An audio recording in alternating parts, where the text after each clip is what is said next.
Hello everyone, welcome back to my channel. Today is day 4 of microeconomics and we will be covering very important topics that are PPS and PPC. So before that, I want you to go back to my day 1 video where I had given you the example of 10 rupee note in pocket. That was your limited resource which you could use either for purchasing chips or chocolate or pen. So अभी बिल्कुल fresh mind से आप इस चीज़ को समझिए what I want to explain. First of all हम direct technical चीज़ में नहीं जाएंगे. We'll be taking example from daily life. So यहाँ पे जो फर्स्ट एग्जाम्पल मैंने बनाया है, फॉर एग्जाम्पल अब आपके पास 500 रुपीज़ है and it is your birthday. Fine, now you have many options available.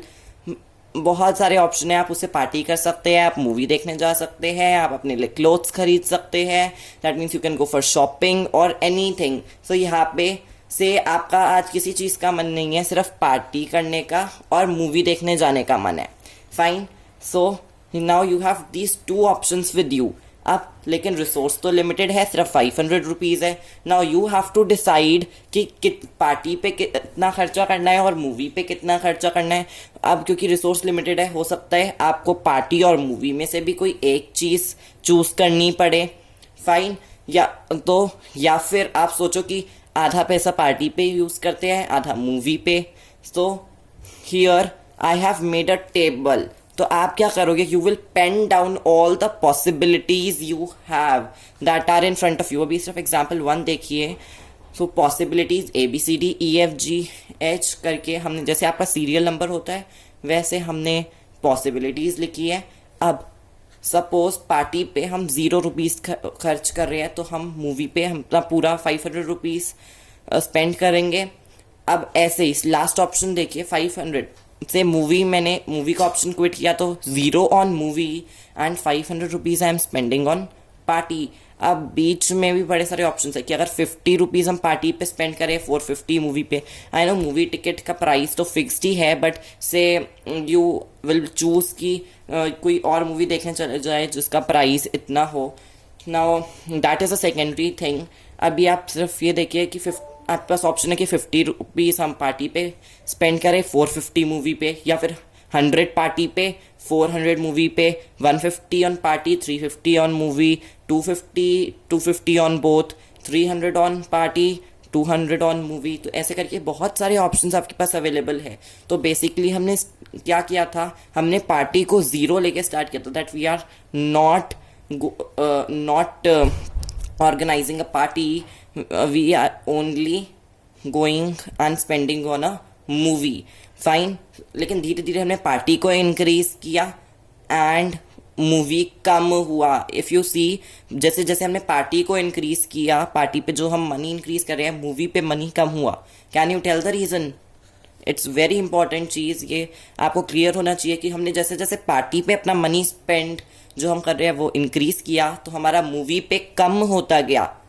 क्यों? क्योंकि रिसोर्स लिमिटेड है, सिर्फ 500 रुपीज़ है. You can not spend beyond that.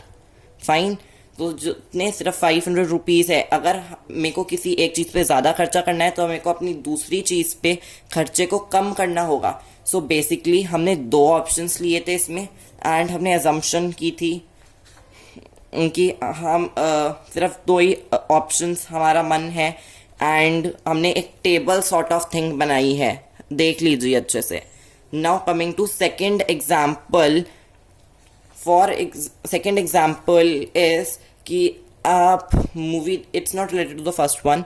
अब अगर आप और आपका फ्रेंड मूवी देखना जाना चाहते हैं, ठीक है, आपको कोई और मूवी देखनी है और आपके फ्रेंड को कोई और मूवी देखनी है and you have only 3 hours free. आप दोनों के पास मान लीजिए 3 आवर्स है और आप सिर्फ 2 ही फ्रेंड्स हैं, ये भी हम सपोज कर रहे हैं. फाइन, और आप तो आपको एक मूवी देखनी है और आपके फ्रेंड को दूसरी मूवी देखनी है. तो आप एक टेबल बनाते हैं जिसमें अपना शेड्यूल बना रहे हैं कि हमारे पास क्या क्या ऑप्शंस है. मे बी कि कोई एक ही मूवी देख ले हम, मे बी आपके फ्रेंड की मूवी देख ले, तो पूरे 3 आवर्स जो है हम मूवी 2 पे स्पेंड कर दें एंड 0 आवर ऑन मूवी 1, क्योंकि हमारे पास सिर्फ टाइम लिमिटेड है, 3 आवर्स ही है बस. ठीक है। या फिर जो जी पॉसिबिलिटी है उसमें क्या है कि सिर्फ मूवी 1 देखे 3 आवर्स उसी पे स्पेंड करे, 0 आवर्स ऑन मूवी 2। या फिर ऐसी भी पॉसिबिलिटी है कि 30 मिनट्स हम हाफ एन आवर हम मूवी 1 को दे दे और बाकी 2.5 घंटा हम मूवी 2 देख ले, या 1 आवर मूवी 1, 2 आवर्स मूवी 2। तो ऐसे करके ये हमारे पास पूरी टेबल आ जाएगी। अब जब आपने टेबल बना ली दोनों केसेस में 1 और 2, जब आपने टेबल बनाई तो इसके आगे हम क्या करेंगे, हम इनमें से बेस्ट ऑल्टरनेटिव, बेस्ट ऑप्शन जो हमें सूट करेगा, हमारी नीड्स को सेटिस्फाई करेगा, उस ऑप्शन को सेलेक्ट करेंगे एंड उसके अकॉर्डिंग हम वर्क करेंगे। तो इकोनॉमिक्स में भी ऐसे ही होता है।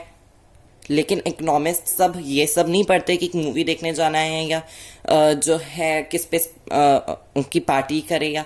दे थिंक कि इकोनॉमी में क्या प्रोड्यूस करे। तो ये एक टेबल बनाई हुई है मैंने, शेड्यूल यहाँ पे आप देख रहे हैं। देखिए first column is always possibility और कॉम्बिनेशन, जो कि आपका सीरियल नंबर जैसे आप लिखते हैं वैसे आप लिख देंगे ABCDEF। अब गुड्स है, हम एक बहुत इंपॉर्टेंट अजम्पशन लेते हैं कि only 2 goods can be produced in an economy. ये देखिए यहाँ पे भी जो था, हमने मूवी 1 मूवी 2 सिर्फ 2 ही ऑप्शन लिए थे। हम मूवी 3 भी ले सकते थे, हो सकता है कि कोई थर्ड फ्रेंड हो जिसको मूवी 3 देखनी हो, बट ये हमने अज्यूम किया था। तो ये जो टेबल सॉर्ट ऑफ थिंग है इसको हम बोलते हैं PPS। Full form is production possibility schedule. Production possibility schedule, schedule ये पूरी टेबल है एंड प्रोडक्शन की इकोनॉमी में क्या क्या प्रोड्यूस हो सकता है, उसकी क्या क्या पॉसिबिलिटीज है, उसका एक शेड्यूल है। फाइन। अब good X, one assumption, we make so many assumptions. One assumption is कि only 2 goods can be produced in an economy, क्योंकि जब हम इसको further plot करेंगे तो हम सिर्फ X और Y 2 ही एक्सेस होते हैं हमारे पास, इसलिए हम 2 ही गुड्स मानते हैं। अब देखिए 0 15, 1 14, 2 12 कि अगर हम 0 यूनिट्स प्रोड्यूस कर रहे हैं, अभी थाउजेंड्स वगैरह आप छोड़ दीजिए, सिर्फ यूनिट्स मानिए। अगर हम 0 यूनिट्स प्रोड्यूस कर रहे हैं गुड X की तो हमें 50, तो हम 15 यूनिट्स प्रोड्यूस कर रहे हैं गुड Y की। अगर हम 1 यूनिट प्रोड्यूस कर रहे हैं गुड X की तो हम 14 यूनिट्स प्रोड्यूस करेंगे Y की। अगर हम 2 यूनिट्स प्रोड्यूस कर रहे हैं गुड X की तो हम 12 यूनिट्स प्रोड्यूस करेंगे गुड Y की। अब देखिए जब पहले 0 से 1 पे आए थे तो हमने गुड X की क्वांटिटी सिर्फ 1 यूनिट बढ़ाई और हमने गुड Y की क्वांटिटी 15 से 12 1 यूनिट डिक्रीज करी। अब जब हम 1 से 2 पे आए हमने फिर से गुड X की क्वांटिटी प्रोडक्शन जो है सिर्फ 1 यूनिट ही बढ़ाई है, लेकिन इस टाइम 14 से 12 2 यूनिट्स कम करना पड़ा हमें गुड Y। ऐसा क्यों होता है? अब देखिए एक और अजम्पशन है हमारे पास PPS में कि all the resources are not equally efficient in production of all the goods। means for example एक अगर इंग्लिश की टीचर है तो वो इंग्लिश जितना एफिशिएंटली पढ़ा सकती है वो उतना एफिशिएंटली अकाउंट्स या कोई और सब्जेक्ट नहीं पढ़ा सकती, राइट। इवन इफ उसे आते हो, लेकिन मे बी अकाउंट्स की टीचर जितना एफिशिएंटली अकाउंट्स एक क्लास को पढ़ा सकती है, इंग्लिश की टीचर को अकाउंट्स पढ़ाने में थोड़ा ज़्यादा टाइम लगे and she is not as efficient as the accounts teacher. Fine. तो सेम प्रिंसिपल हम अप्लाई करते हैं कि रिसोर्सेज सारे जो रिसोर्स है वो सिर्फ एक ही गुड को प्रोड्यूस करने के लिए ज़्यादा एफिशिएंट है। अब देखिए जब 0 units of good X produce हो रहे हैं और इकोनॉमी में और 15 यूनिट्स ऑफ गुड Y, तो मतलब कि सारे के सारे रिसोर्सेज हमने गुड Y की प्रोडक्शन में लगाए हैं। और F पॉसिबिलिटी F कॉम्बिनेशन में देखिए जब 5 units of good X produce हो रहे हैं और 0 यूनिट्स ऑफ गुड Y, इस केस में हमने सारे के सारे रिसोर्सेज सिर्फ गुड X की प्रोडक्शन में लगाए हैं। मतलब कि इस केस में गुड Y की प्रोडक्शन के लिए रिसोर्सेज ज़्यादा एफिशिएंट है, तभी तो 15 यूनिट्स प्रोड्यूस कर पा रहे हैं गुड Y जब हम सारे रिसोर्सेज लगा रहे हैं गुड Y की प्रोडक्शन में। लेकिन जब हम गुड X की प्रोडक्शन में सारे लगा दे तो सिर्फ 5 यूनिट्स ही प्रोड्यूस हो पा रहा है। सो एक ये भी तो this is also an assumption of PPS। तो PPS की डेफिनेशन देखिए, it is a table which shows all the possible combinations, possibilities दिखा रही है कि of 2 goods which an economy can produce with fuller and efficient utilization of given resources and available technology। yes, ये भी एक हमारी assumption होती है PPS की कि इकोनॉमी को resources given है, provided है और टेक्नोलॉजी भी given constant है। फाइन। एंड उन रिसोर्सेज का हम फुलर एंड एफिशिएंट यूटिलाइजेशन कर रहे हैं, मींस उनकी अंडर यूटिलाइजेशन नहीं हो रही। ये एक अजम्पशन है PPS का कि हम प्रॉपरली फुलर एफिशिएंट यूटिलाइजेशन कर रहे हैं, and only 2 goods can be produced and resources are given and constant. So I hope this definition of PPS is clear. अब अगर हम इस टेबल को गुड एक्स को एक्स एक्सिस पे और गुड वाई को वाई एक्सिस पे प्लॉट करें तो हमें ऐसा सा एक ग्राफ मिलेगा. पॉइंट्स क्या होंगे हमारे 0, 15, 1, 14, 2, 12. तो ऐसा सा हमें एक ग्राफ मिलेगा. इस ग्राफ को हम बोलते हैं पीपीसी, प्रोडक्शन पॉसिबिलिटी कर्व, क्योंकि ये एक कर्व है जो दिखा रहा है कि क्या क्या पॉसिबिलिटीज़ है प्रोडक्शन की एक इकोनॉमी में. अब पीपीसी की डेफिनेशन देख लीजिए, सिर्फ डिफरेंस है ग्राफ और कर्व, बाकी पूरी सेम है पीपीएस से. अब देखिए मैं एक पीपीसी बनाया है, इस पे points A B C D E F जो है वो पीपीसी पे लाई करते हैं.